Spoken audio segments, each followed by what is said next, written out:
Hi everybody, it's Crazy, it's Monday, and it's time for the UPBGE video of the week. Now, before I get started, gotta give a shout out to my trusted because you guys rock. To my Crazy fam, I love you guys. And to my patrons, thank you for your continued support. Now, we're up to episode number 54, and we left off with transformations last week. It went a little long, but it's okay. Just switch over to here so you can see this is the file we left off with, except for I brought the transformation bone constraint up, okay, so that way y'all can kind of look at it, follow along with me in the book if you like. Okay, so this is the best bone constraint for sliders. It allows you to map the transformation from the target bone into a completely different transformation of the constrained bone. Okay, for example, you can map the location range of a target slider bone from 0, -1, 0 to 0, 1 or 0, 1, 0. Okay, that's X, Y, and Z axis. Okay, onto the rotation of the constrained bone from -90 degrees to 90 degrees. So what we're going to do is come down here, and if you put it on location, you can go -1 to 1, X, Y, Z axis. You know, 0, 0, -1, 0, and then the same with 0, 1, 0. That's what you see in basically what you will see in code. And also, if this was work, you know, you can do that. You can also have it switch to this one, okay, because this is your source. Your source is going to be locked on the -1 to 1, but you're also going to do it on the -90 and 90. Okay, so your destination will lock on that rotation as well. It can only go 90 degrees in the negative direction and in the positive direction. In the book files, you can see this example of a bone slider where we are using limit location, transformation, copy rotation, and limit rotation bone constraint to set up a simple arm. It's not the optimal use of those bone constraints, but it shows how they can be set up together. Okay, so let's bring that one up real quick. Boop.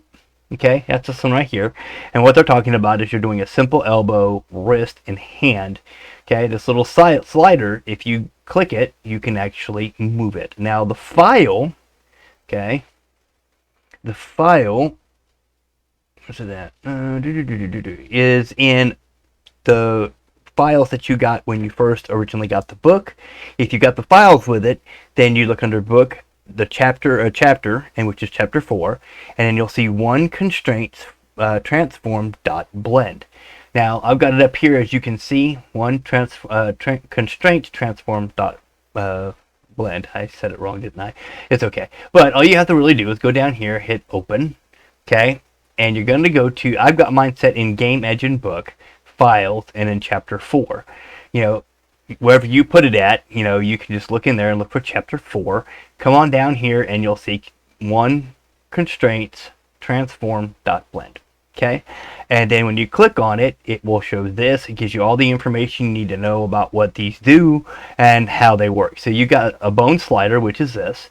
You got the wrist bone, which is this one, and then you got the elbow bone. Now what this is doing is it's making, well, we'll just read on and you'll see what I'm talking about. Okay. Alright. A tracking bone constraint can be part of your main armature or your control bones. For example, it's common to have the inverse kinetics bone constraint in one bone that is part of the chain. At the same time, the track 2 often uses a bone not connected to the chain and not deforming any mesh directly. The clamp 2 bone constraint forces the bone along the curved object. Okay, so let's go ahead and let's change that one to,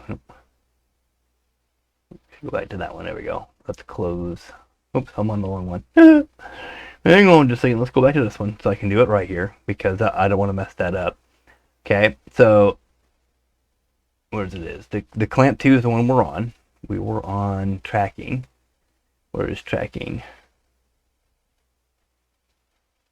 I believe that's to track 2. It used to be, yeah, it's in tracking, but under clamp 2, okay? So that's this one right here. The bone needs to be disconnected from the bone chain to properly constrain its location into the curb. So you'd actually have to remove, since we got it on this bone here, you'll want to make it remove from that bone, okay?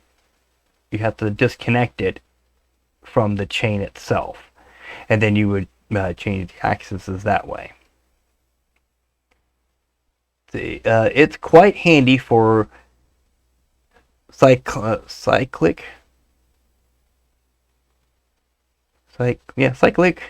environment animations of assets from your game. For example, you can make birds flying in the sky by having a predefined curve for the bones to follow along. Cars driving or even people walking in the background also can be accomplished with this technique. Interesting, huh? Okay. Dampened track, locked track, and track 2. Okay, so let's close out of that. So look at those.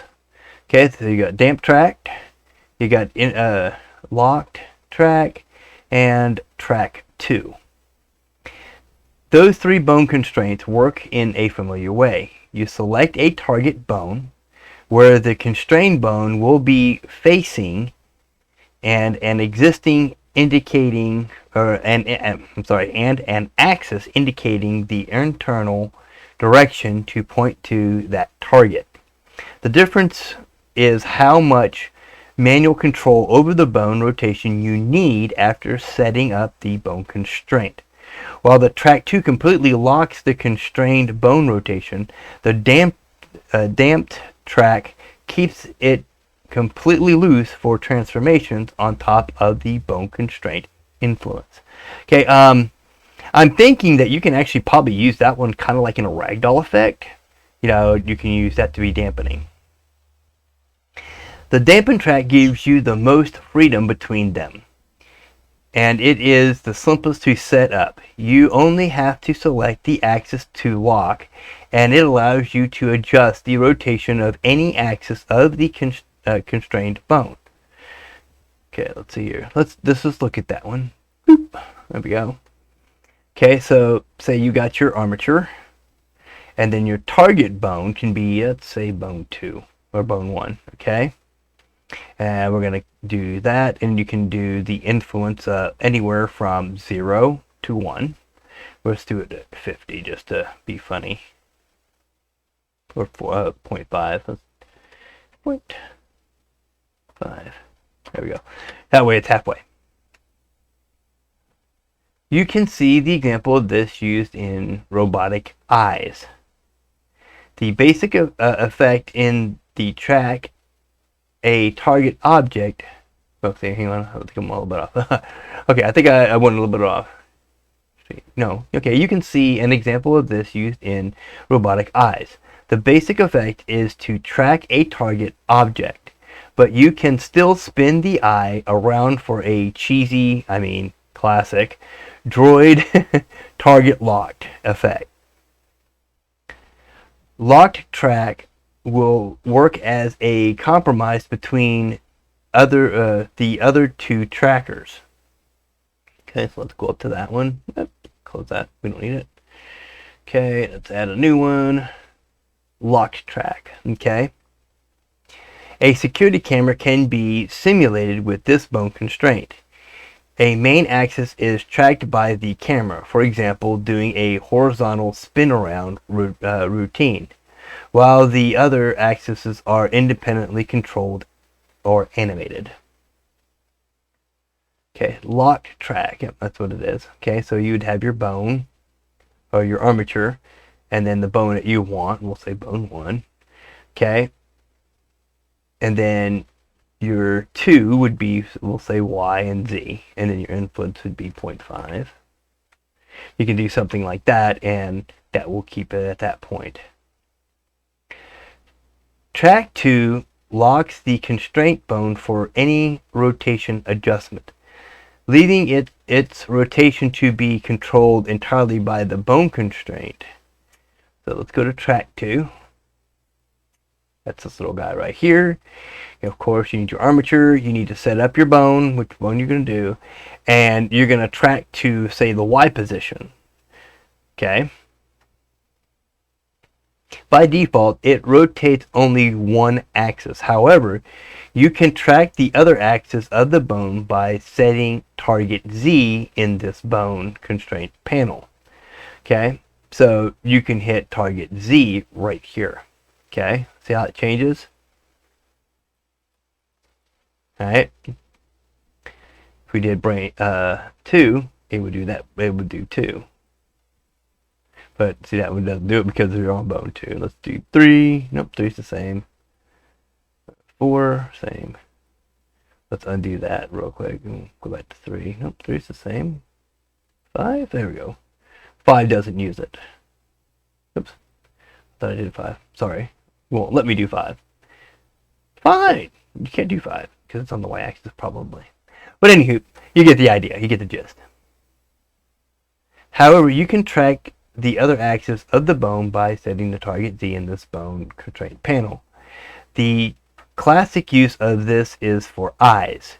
Instead of rotating the eye bones directly, you can set them up to track a target bone at which the eyes will be staring.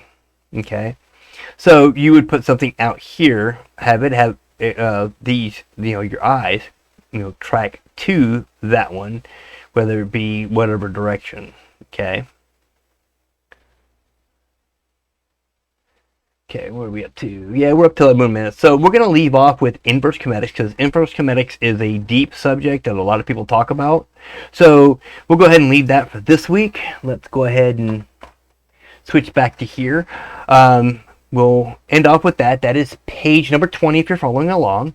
Play around with your with that file that you had downloaded. Play around with it, mess around with the little slider, look at the the constraints on it and how you can use it, so on and so forth. You wanna tinker with stuff. They tell you to play with it, tear it apart, put it back together, tear it apart, put it back together. I've done that and done more damage than good because I'd find myself lost, I can't figure out how to put it back together, so I have to start all over. If you're good at taking things apart and putting them back together and get your and be able to continue on doing that and then finally figuring it out, that's good for you. Me, unfortunately, don't work that way, so I look at it and I put a separate copy and then I play with it until I break it, and then I start again with the same one and do it again until I figure it out. Okay, insanity. That's me. That's why I'm crazy. Okay, so with that being said, we'll end it there. Page number 20, inverse kinetics, and we'll see y'all next week.